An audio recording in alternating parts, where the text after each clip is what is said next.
Estamos en comunicación telefónica con el presidente de la Nación, Alberto Fernández. Hola Alberto, ¿estás ahí? Hola Úrsula, ¿cómo te va? ¿Cómo estás? Acá estamos con Julián, gracias por atendernos. Gracias, ¿cómo están tus cosas? Yo contenta, ayer fue un día importantísimo, ¿no? Para todas las mujeres y para todos los hombres también que nos acompañan en este pedido para el aborto legal, seguro y gratuito, así que la verdad que me fui a dormir muy contenta. Pero falta la otra pata, ¿no? La que fue más complicada en el 2018, que es el Senado. Y en ese sentido quería preguntarte, ¿qué pensás vos que puede llegar a pasar en el Senado? Yo creo que ayer dimos un paso básicamente en favor de la salud pública y en favor de ser una mejor sociedad, ampliando derechos. Y me parece que eso es un aprendizaje que ha tenido la sociedad toda. O sea, me parece que hay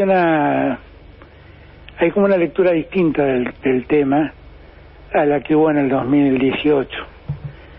Porque durante 2 años se siguió hablando y todos fuimos entendiendo de qué estábamos hablando exactamente. Yo no sé exactamente cómo va a terminar el tema en el Senado, pero tengo la confianza de que un número mayoritario de senadores entiendan la necesidad que estamos viviendo. Uh-huh. Porque el dato cierto es que más de 3.000 mujeres desde que la democracia volvió murieron como consecuencia de abortos practicados en la clandestinidad. Y debe haber decenas de miles de mujeres que han visto lastimada su salud uh-huh. por abortos practicados en la clandestinidad. Así que lo que nosotros tenemos que garantizarnos es que todo se haga, los abortos existen, no es un problema que podamos resolver por decretos. Y está visto que una ley penal no es suficiente herramienta como para inducir a mujeres a no hacer abortos. O sea, como los abortos existen, lo que tenemos que garantizarnos es que quienes decidan practicarlos lo hagan en condiciones donde no pongan en riesgo ni su vida ni su salud. Uh-huh. Y creo que ayer dimos un paso muy importante como sociedad. No es un paso muy importante solo para las mujeres, es un paso muy importante como sociedad, que es prestarle atención a un problema que existe y que debemos resolver desde la lógica de la salud pública, que no podemos seguir ignorándolo, porque ignorarlo condena a la clandestinidad a muchas mujeres, y en la clandestinidad solo se sufre. Y es un problema que el Estado no puede ver pasivamente, tiene que actuar. Y por eso creo que ayer dimos un paso muy importante como sociedad. Ojalá así sea, la verdad que ojalá así sea, es una lucha que venimos peleándola, y como vos decís, ¿no? Y te escuchaba ayer en otra entrevista donde, a pesar de ser un hombre católico, hay que dejar la religión fuera, ¿no?, del recinto. Es que no es un tema religioso, eso es lo que hay que entender. Uh-huh. Es un tema de salud pública. Y además hay que entender también que en la Argentina conviven muchas creencias y no todas piensan del mismo modo, y aún dentro del catolicismo hay posiciones distintas. Entonces hay que respetar todo, y solamente lo que debemos hacer es garantizar, vuelvo a repetir, que la mujer que se someta a un aborto tenga las condiciones de seguridad sanitaria necesarias. La otra cosa que hay que también explicarle a muchos es que el aborto, cuando se practica más allá de la semana 14 del embarazo, sigue siendo un delito. Ahí sí hay un delito, claramente, pues se supone que en el feto se ha desarrollado el sistema nervioso, y eso ya es atacar, y eso causa dolor además. Entonces, y también hay que explicarle a la gente que hoy en día en el mundo el 99% de los embarazos, de los abortos, se realizan de forma medicamentosa, claro. Es decir, con un medicamento que se toma. Y no hace falta ni intervenciones quirúrgicas ni nada. Lo que hace falta es un médico que suministre y autorice la venta de esa droga, simplemente. Sí, y también ayer se aprobó el plan de los 1000 días, porque digo, de una forma integral lo que está haciendo el Congreso es acompañar tanto a la mujer que desea no seguir con un embarazo como a las personas gestantes que sí quieran seguirlo, ¿no? Es decir, es un acompañamiento total en cualquiera de las dos decisiones que se quieran tomar.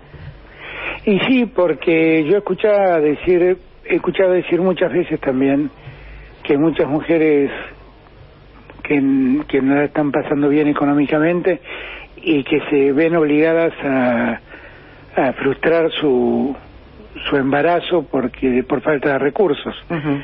Y lo que quiero es que esa no sea una disyuntiva para la mujer.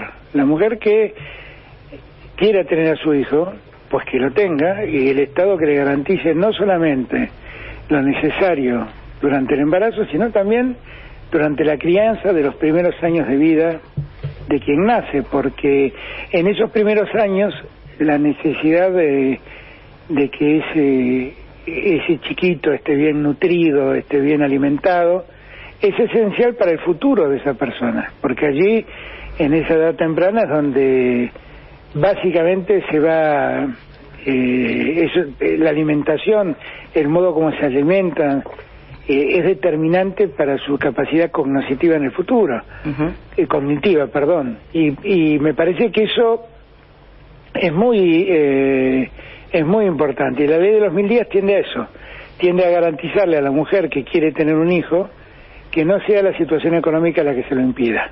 Sí, clarísimo.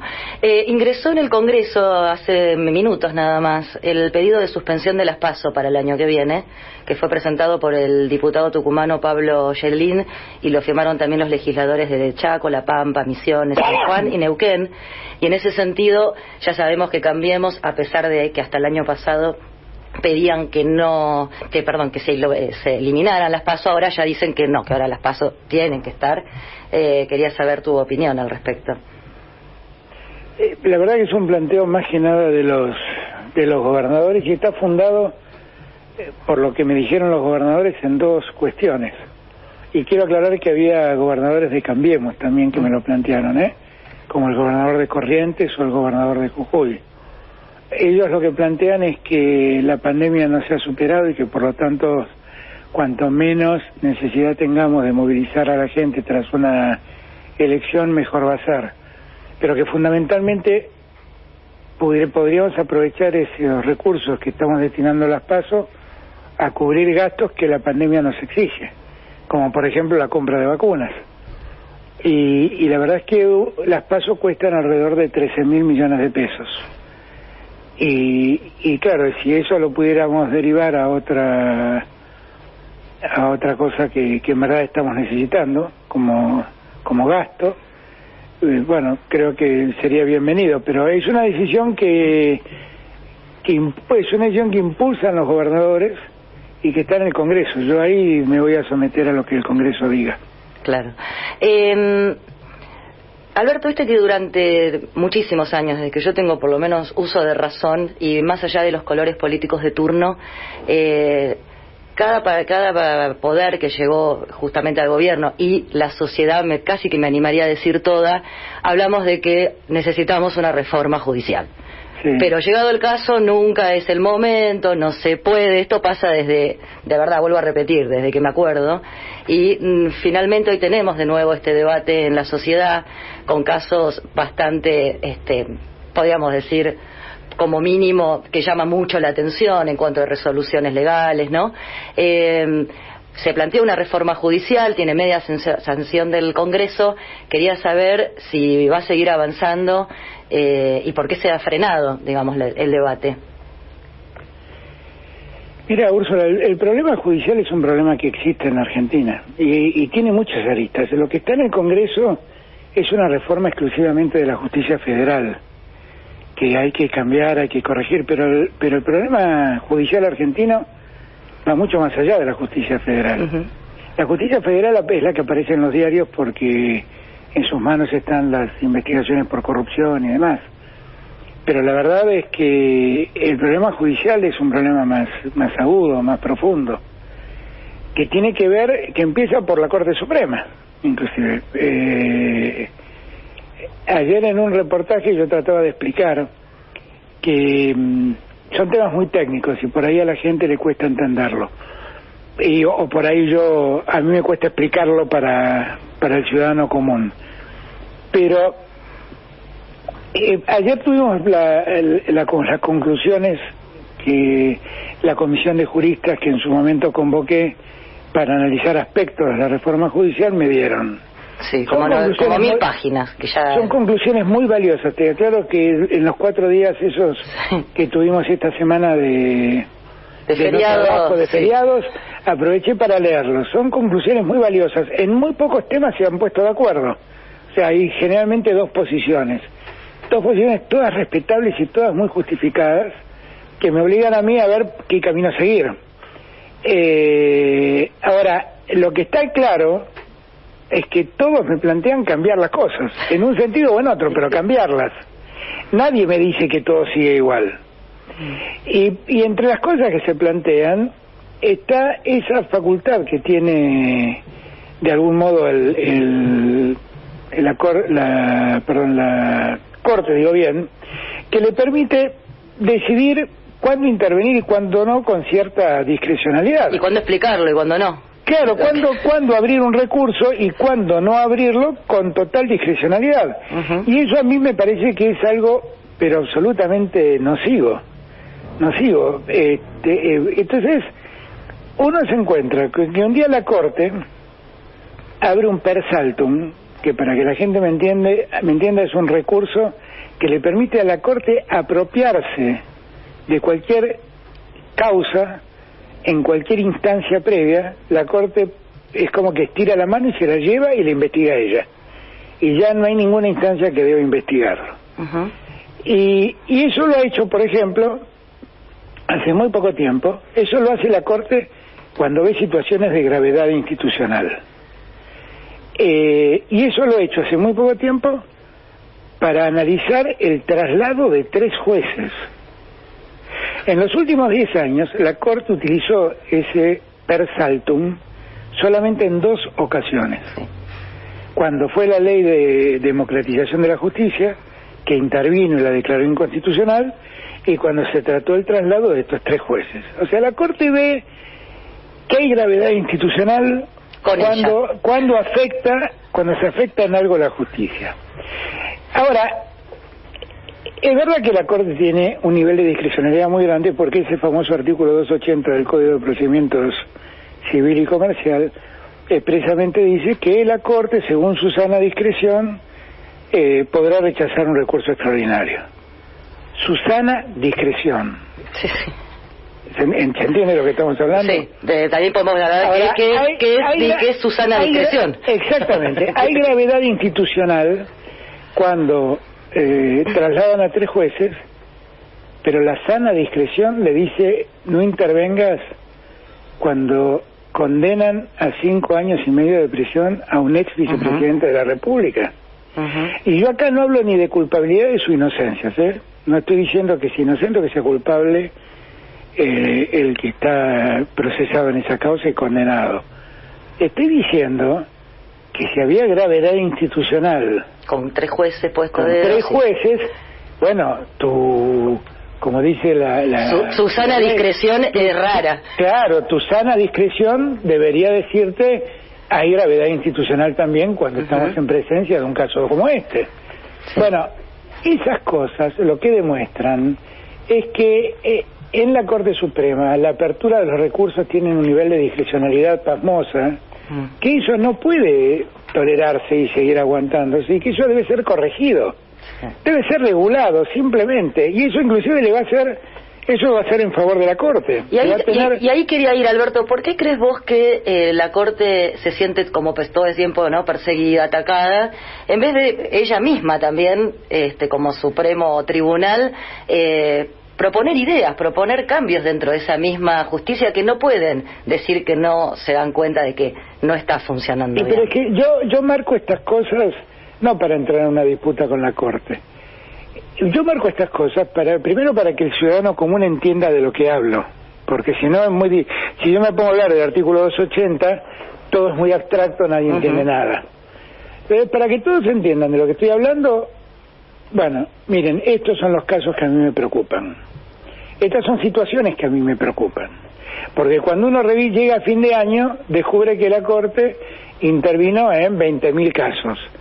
Pero en verdad, sentencias saca menos de 100. Sí, y con mucho tiempo de demora. Con mucho tiempo de demora. Entonces, y me parece que hay que revisar cómo funciona eso, porque no está funcionando bien. Hace poco tiempo atrás hubo un fallo que no tiene nada que ver con lo político, de una mujer que había sido condenada, si no me equivoco, a 11 años de prisión por un homicidio, que a lo largo del proceso, la justicia misionera había dictado el fallo. Durante todo el proceso, varias veces quisieron llegar a la Corte con argumentos de que la prueba era inválida, de que era nulo el procedimiento, de que se habían violado garantías de defensa. La Corte nunca abrió los recursos. Ahora, pasó todo el proceso, condenan a esta persona a 11 años de prisión, finalmente, como hay sentencia definitiva, la Corte toma el caso, absuelve a la persona y le hace lugar a todos los planteos que anteriormente había hecho y que nunca había investigado la Corte. A mí me parece que esas cosas son inconcebibles. O sea, que la Corte deje que transcurra todo un proceso para después resolver, cuando hay sentencia definitiva, el tema, me parece que es un error garrafal, porque estar sometido a procesos es un costo personal para mucha gente. Para mucha gente. Y si los procedimientos están mal hechos, si se han violado garantías constitucionales, la Corte debe involucrarse, y no según su sana discreción, sino debe involucrarse porque el sistema lo obliga a hacerlo. Porque si no, el último tribunal no está funcionando como lo que debe ser, que es un tribunal de revisión excepcional por si se violan garantías constitucionales. Pero yo creo que estas cosas, como otras, como funciona el Consejo de la Magistratura, cómo funciona el Ministerio Público, son cosas que debemos revisar para que funcionen mejor. Para ser una mejor sociedad.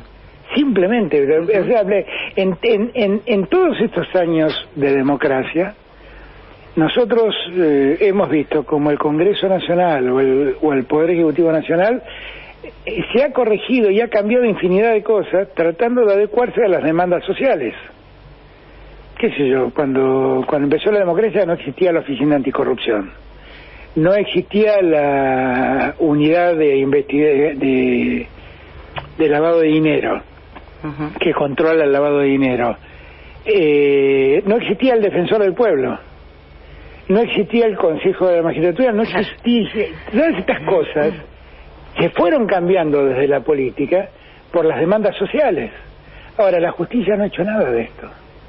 No ha hecho nada de esto. No, ha quedado congelada en el tiempo. No se ha revisado, y me parece que es hora de que se revise, simplemente. Pero no para hacer algo en desmedro de la justicia, sino para, como vos acabas de decir, para hacer una mejor sociedad, simplemente. Alberto, el Senado convirtió en el día de ayer la reasignación de las partidas, ¿no? Bueno, para la ciudad, Larreta está re enojado, dice que le sacás la policía, le sacás los jardines, las escuelas, todo lo que iba a hacer, así que supongo, eso no se le hace a un amigo, Alberto. No, pero yo no le hice nada, él sabe desde que antes que yo fuera presidente, le advertí que se estaban llevando un punto de coparticipación que no les correspondía.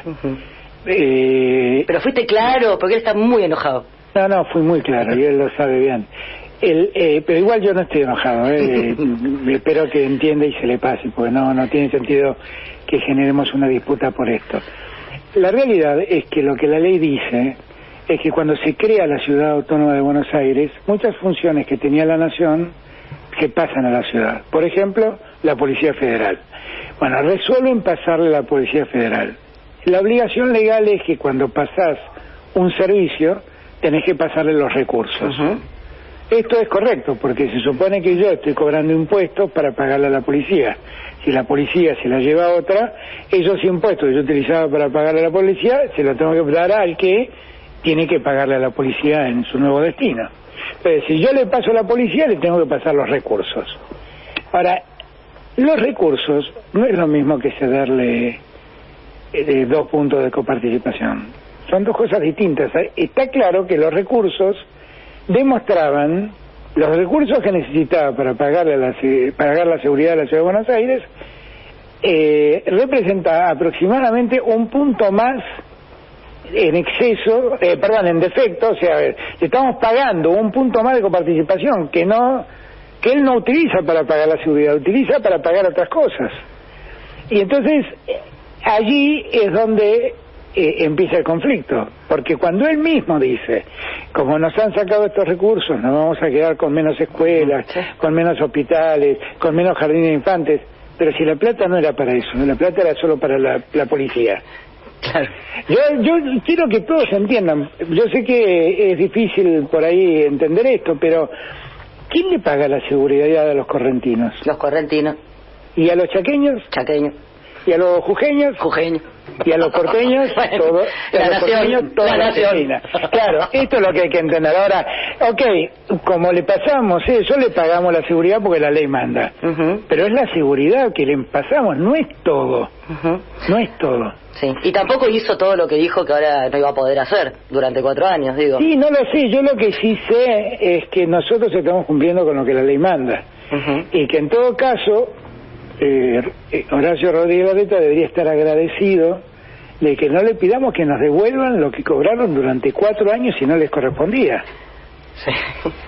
Que hagamos de cuenta que se lo gastaron y bueno, como somos buenos pibes, decimos, bueno, que hacemos un paga Dios, yo ya lo perdí, vos te lo gastaste, me lo olvidé. Pero la verdad es que la lógica, lo que está quedando en evidencia, es que durante 4 años cobraron lo que no debía. Sí. Y que nadie les está reclamando lo que se llevaron y se gastaron. Le estamos pidiendo que no se sigan llevando lo que no deben. Sí.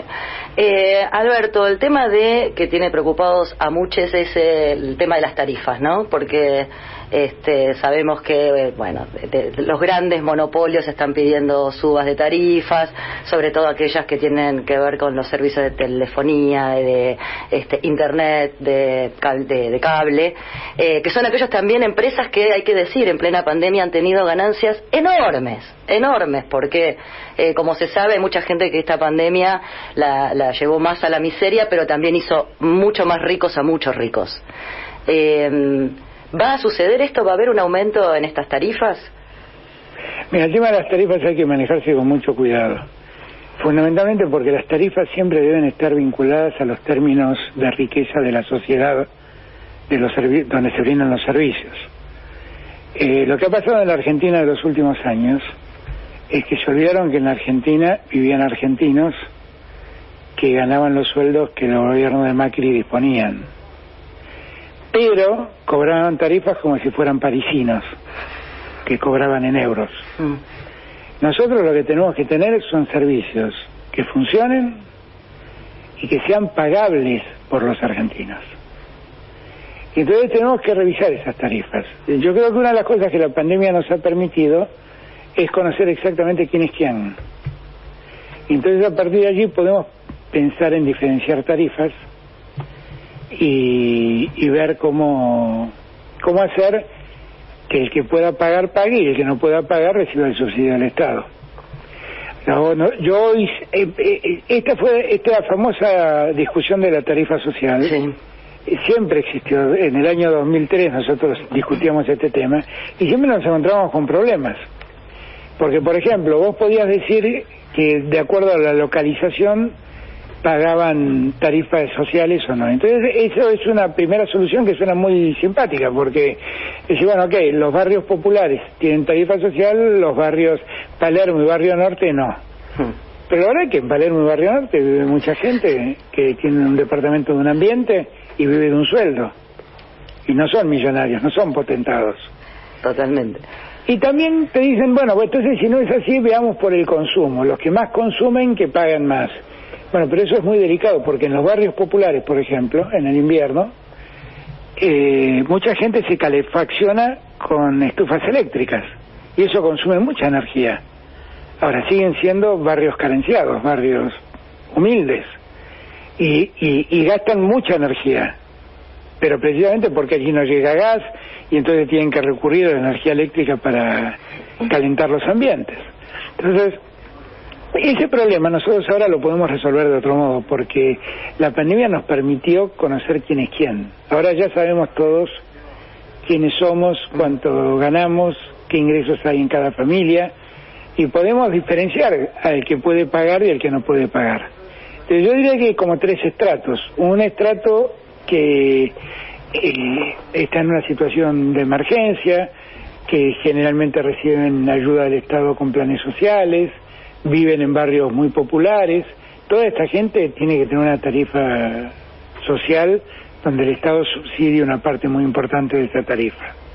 Después tenés un porcentaje grande de gente, que es gente de clase media, que puede pagar una tarifa que, por ejemplo, crezca más o menos como el costo de la vida,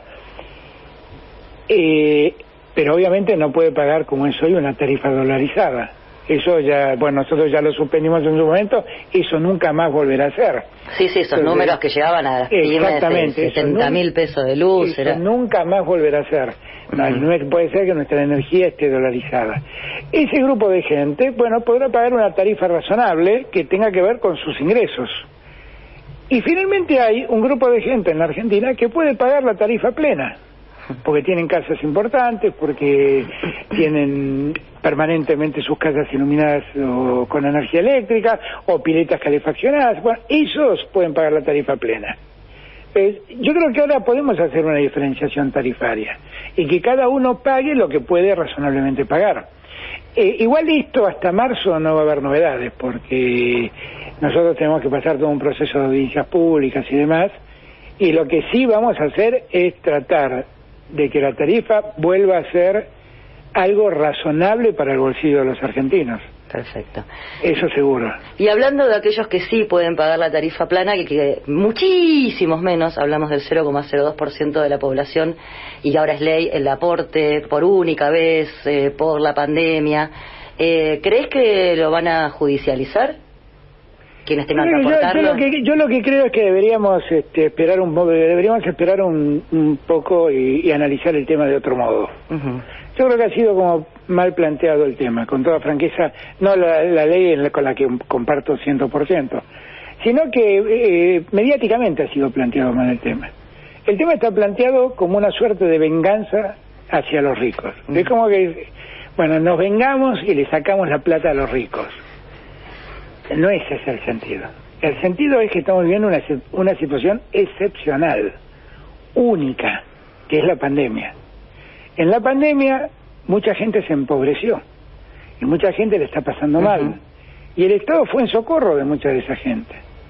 Entonces, en verdad lo que nosotros deberíamos entender, y quienes pagan esto deberían entenderlo, es que están haciendo un aporte excepcional por única vez, que es muy importante ese aporte para que el Estado siga funcionando y para que también siga derivando recursos a los que más necesitan.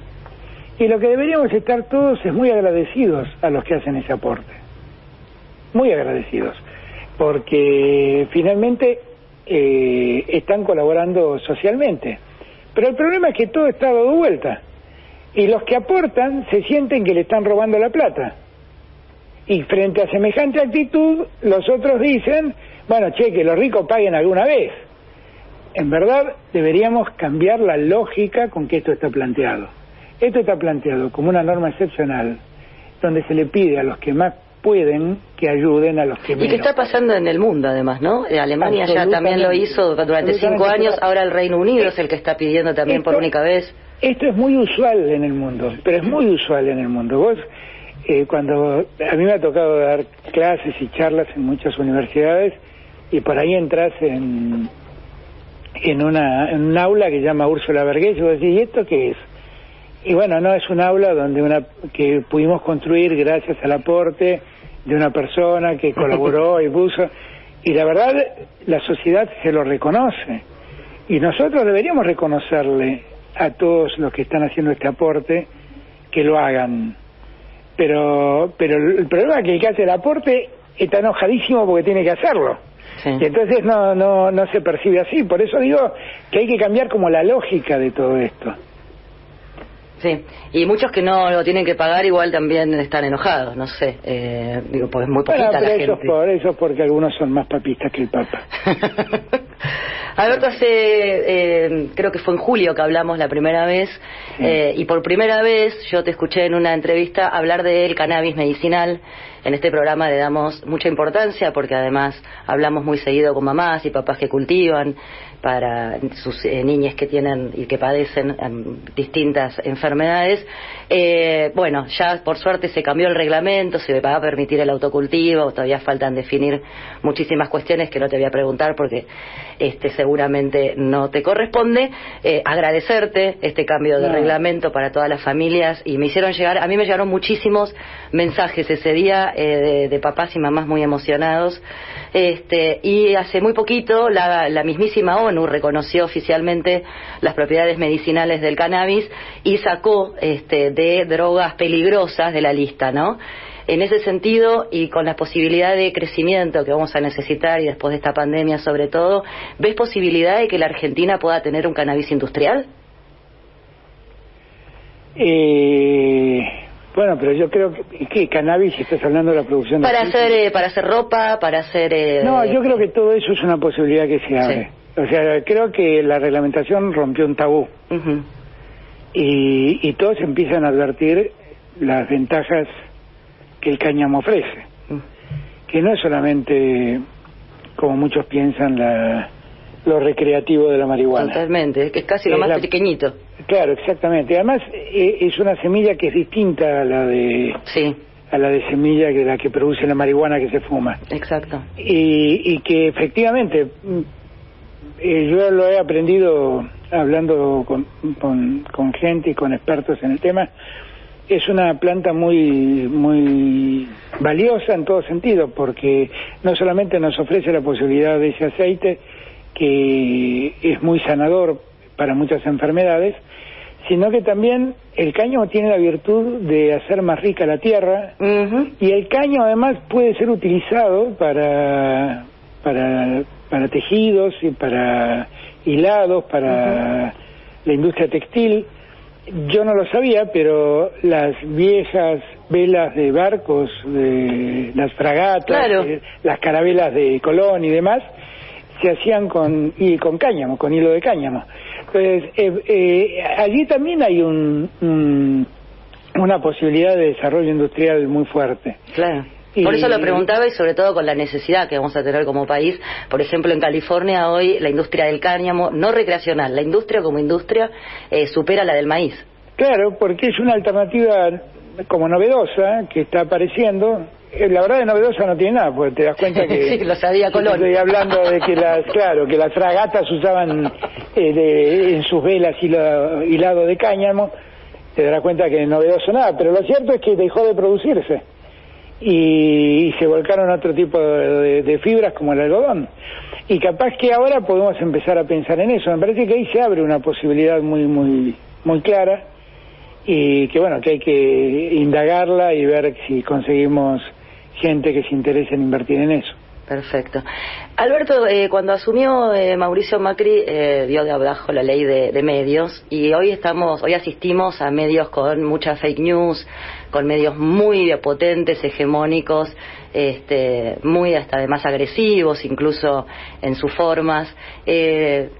¿Tiene el gobierno pensado algo similar a una ley de medios, algo similar en cuanto a cómo se pueden dirigir la pauta a medios más pequeños y que no siempre caigan en estos grandes medios hegemónicos? Si estamos hablando de la pauta del Estado va hacia todos los medios, uh-huh. Que están registrados. Sí, sí. Y no solamente hacia los grandes medios. Yo lo que creo es que el mundo está frente a un debate sobre la fake news y sobre el modo como se informa en el mundo. Hay un enorme debate abierto en esa materia. Y me parece que allí hay mucho por ver, pero me parece que no es un tema que se resuelve con una ley de medios, uh-huh. Francamente. Se resuelve dejando al descubierto la mentira, qué sé yo. Yo hoy miraba la tapa de los diarios, me causaba mucha gracia porque en dos tapas estamos Cristina y yo en el acto de ayer, y cada uno lo interpretó a su modo. Sí, pero eso nos tiene muy confundidos a los ciudadanos, porque se llevan mal o se llevan bien. Nos llevamos bien, y en lo sustancial no tenemos ninguna diferencia. Pero lo que pasa es que, vos viste cómo es esto, ¿no? Cuando hablo mucho con Cristina, es que soy un títere de Cristina y Cristina resuelve todo.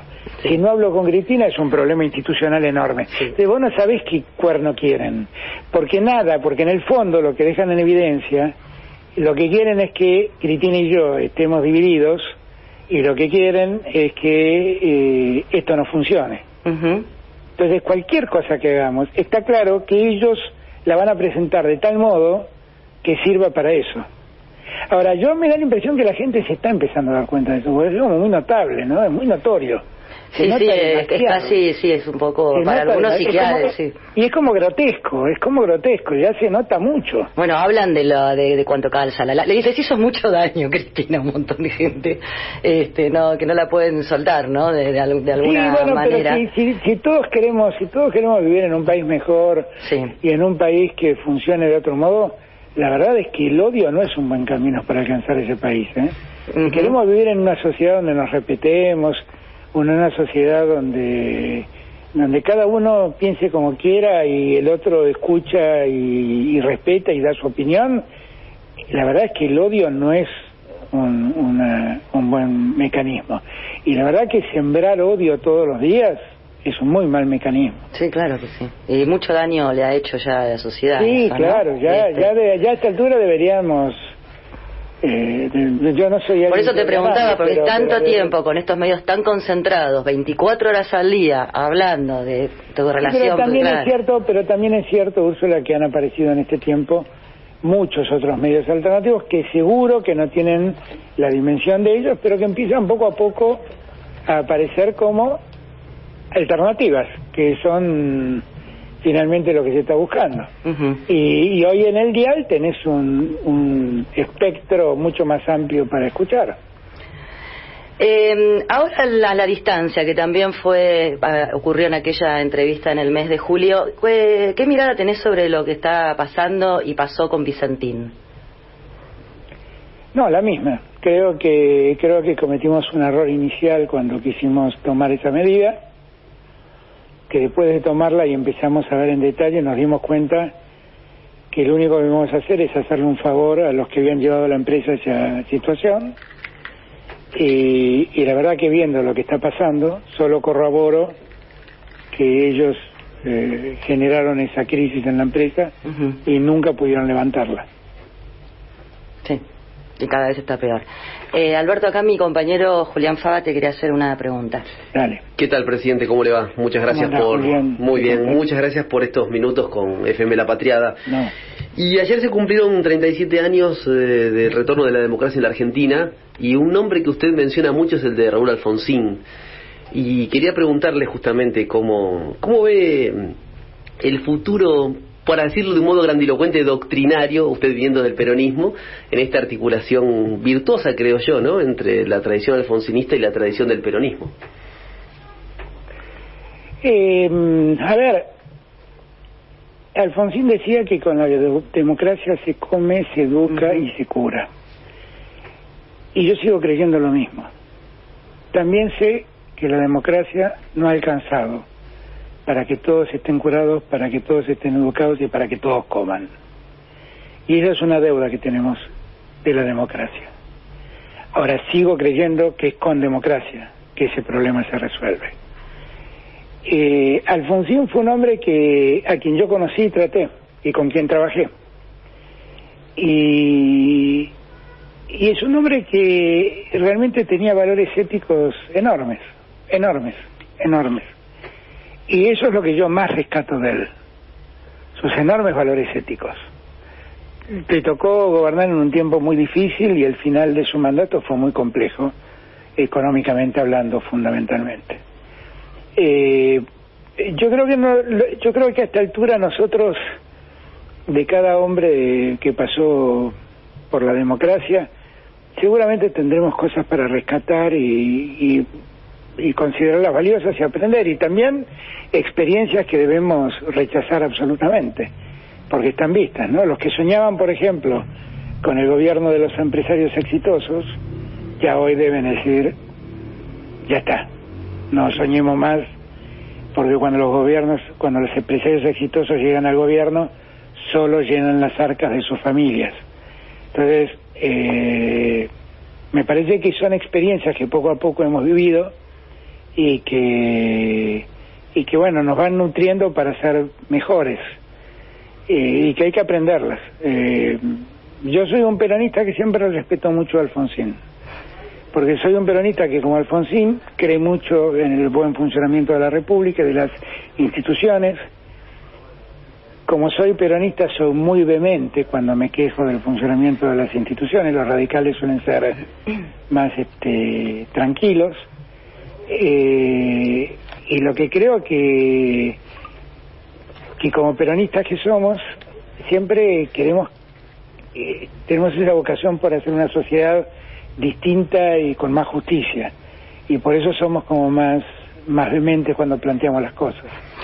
Y esa parte del método peronista me gusta. Está bueno.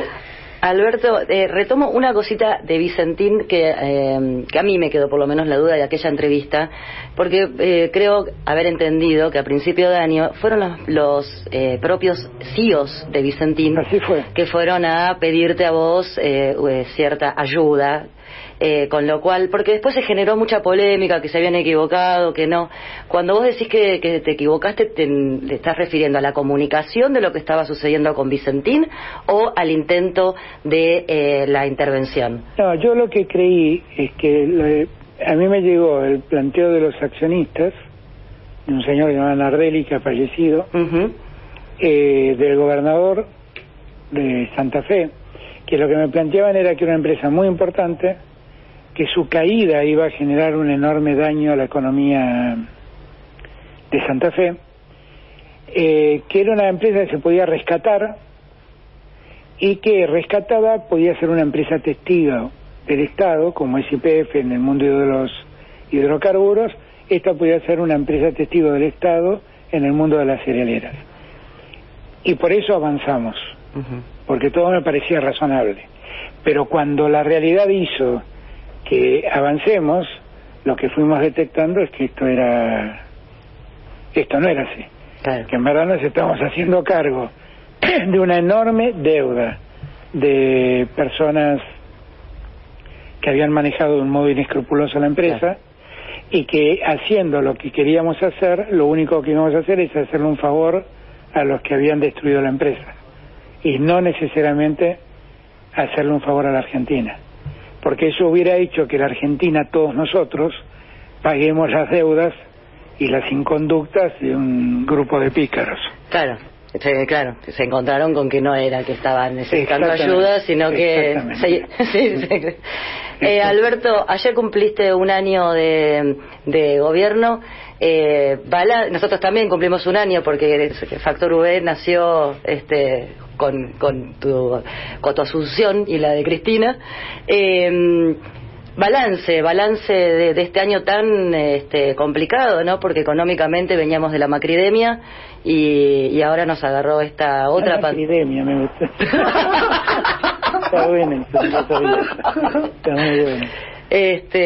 ¿Cuál es tu balance? Yo personalmente, y lo digo a menudo en mi programa, agradezco la decisión que vos tomaste desde el día 1 de cuidar al pueblo argentino y no estar preocupado y pendiente, más allá de que lo estabas, digo, en lo económico, pero poder lograr de que ningún argentino le haya faltado la atención médica cuando la necesitaba, y lo agradezco por mi familia, por mis amigos, mis seres queridos, que hayas tomado esa decisión. Siempre lo digo en este programa y en esta radio, así que eso a nivel personal, pero bueno, quería saber cuál era tu balance. Muchas gracias, Úrsula. No, a ver, mi balance es positivo, francamente. Yo creo que nosotros encontramos un país muy complicado, pero que la pandemia lo terminó de enfermar. Como siempre digo, era un país en terapia intensiva que además se contagió coronavirus. Y me parece que eso hizo todo más difícil. Pero frente a la adversidad reaccionamos y pusimos de pie un sistema de salud que no existía, y al cabo de todos estos meses de pandemia tenemos la tranquilidad de que ningún argentino se vio privado de la atención médica. Y eso para mí es muy importante, porque lo que yo no me hubiera perdonado es ver lo que pasaba en otros lugares del mundo, donde las pilas de cadáveres se apilaban en las calles porque el sistema sanitario no podía responder. Que además de todo eso, pudimos en el medio empezar a ordenar la economía. Ordenando la economía,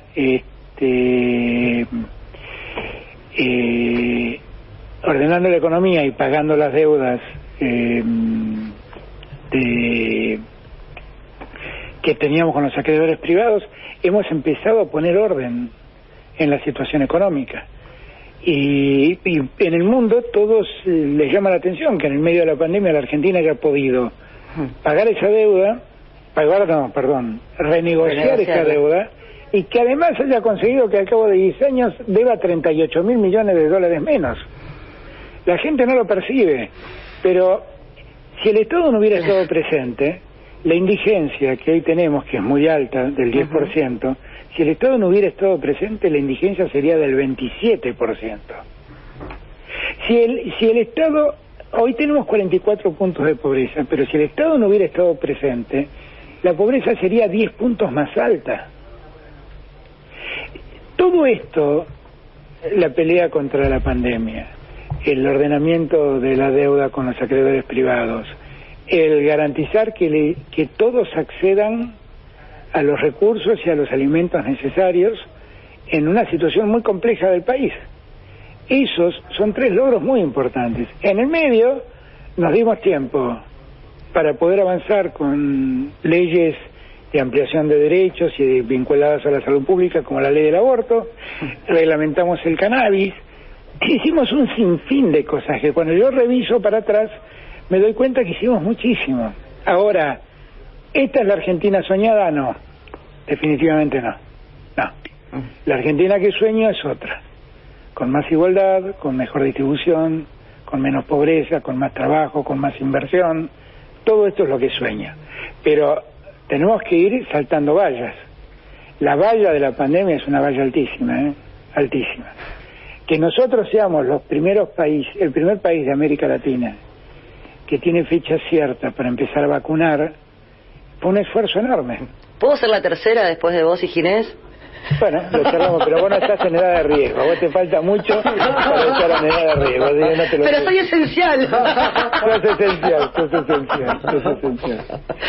Así que yo creo que el balance es bueno sabiendo que queda un montón por hacer, que está todo por hacer. Ayer Cristina dijo bien, lo que la política tiene que hacer es ordenarle la vida a la gente y todavía nos falta mucho para que la gente tenga una vida ordenada. Muchísimas gracias, Alberto. Gracias a vos, te mando un beso muy muy grande. Otro para vos. Y saludos a todos.